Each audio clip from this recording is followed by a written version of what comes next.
ప్రియతమా నన్ను పలకరించు ప్రణయమా అతిథిలా నన్ను చేరుకున్న హృదయమా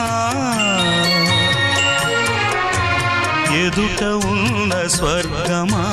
చెదిరిపోని స్వప్నమా